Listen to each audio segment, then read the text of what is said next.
नमस्कार, मैं हूं अशोक नायडू और आप देख रहे हैं एबीपी न्यूज़।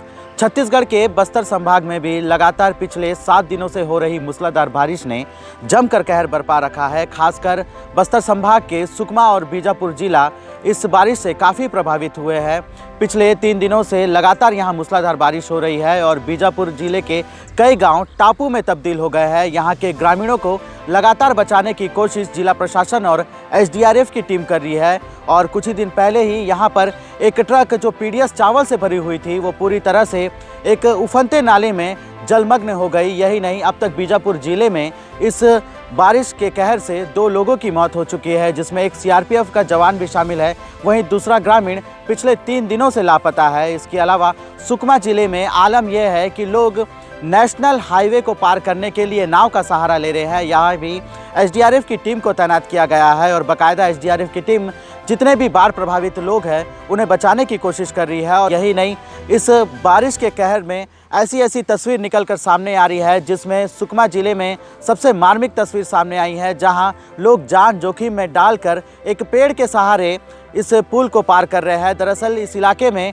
पुल और पुलिया का निर्माण नहीं होने की वजह से लोग पेड़ गिराकर यहाँ पर अपने राशन का सामान ले रहे हैं और राशन का सामान पहुँचाया जा रहा है। इसके अलावा बर्तन में बच्चे को रखकर उफनते नदी को पार करना पड़ रहा है। और यहाँ खास करके जो ग्रामीण है वो पूरी तरह से शहरी क्षेत्र से कट जाने की वजह से उन्हें राशन सामग्री जैसे ज़रूरत चीज़ों के लिए काफ़ी दिक्कतों का सामना करना पड़ रहा है। इसके अलावा आलम यह है कि पूरी तरह से ग्रामीण इस आफत के बारिश में फंसे हुए हैं।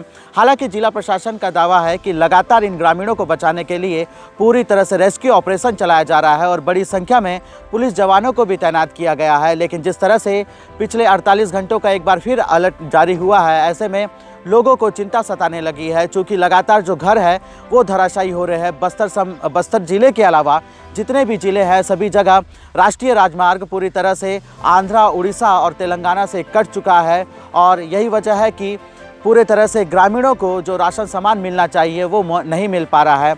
हालांकि जिला प्रशासन यह भी कह रहा है कि ग्रामीणों को राहत शिविर में रखने की पूरी कोशिश की जा रही है और यहाँ पहले से व्यवस्था दुरुस्त कर दी गई है। लेकिन जिस तरह से जो वाकया और वीडियो सामने आ रहा है कि जिस तरह से एक अस्थायी पुल बना के ग्रामीण इस नदी को, उफनते नदी को पार करने के लिए मजबूर हो रहे हैं। कुल मिलाकर कहा जा सकता है कि जिस तरह से सप्ताह भर में इस बारिश ने कोहराम मचाया है, ऐसे में बस्तर में लोगों को इस बारिश में काफ़ी दिक्कतों का सामना करना पड़ रहा है। इसके अलावा जिस तरह से एक वाकया और देखने को मिला है कि लोग बिजली के तार को अस्थायी पुल बनाकर नाले को पार कर रहे हैं, ताकि कैसे भी जिस तरह से टापू में जो उनका गांव तब्दील हो गया है वहां से अपनी जान बचाई जा सके। और इसके अलावा बाकायदा पुलिस के जवान भी पूरी तरह से नाव लेकर इन ग्रामीण क्षेत्रों में पूरी तरह से सक्रिय हो चुके हैं और एक एक कर बाढ़ प्रभावित लोगों को बचाने का प्रयास किया जा रहा है। कि अब तक केवल बस्तर संभाग में 2 मौत हुई है, लेकिन जिस तरह से बारिश का कहर जारी है, ऐसे में कहा जा सकता है कि जल्द ही इससे हालात निपटने के लिए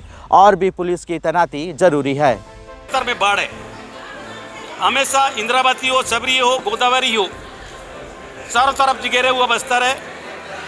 इसलिए खासकर बीजापुर में कल से कलेक्टर हुई है, हमारा कमिश्नर भी है, हमारा विधायक भी है, वहाँ जनता से संपर्क है। ज़्यादा जान माल का नुकसान नहीं हुआ आज तक, नहीं भी होना चाहिए। हमारा प्रशासन मुख्यमंत्री रायपुर से भी रह के बस्तर में नज़र रखा हुआ है। कोंटा में अभी ज़्यादा थोड़ा सा डूबा है, हम लोग पानी में भी जा रहा है, हम लोग जगह जगह गेट भी लगा है, पुलिस भी ड्यूटी कर रहा है। इसी के कारण 3 दिन के बाद भी जनहानि बस्तर में नहीं हुआ है। यह है जहाँ गंजी में पास कर रहा था ना, वो मेरा विधानसभा है पोगोबे जी। मैं उस पुलिया को पहला एमएलए बना था, वो पहले ऑर्डर किया था, टेंडर हुआ था, उसका सुरक्षा नहीं होने कारण नहीं बना है, अगले साल जरूर बनेगा।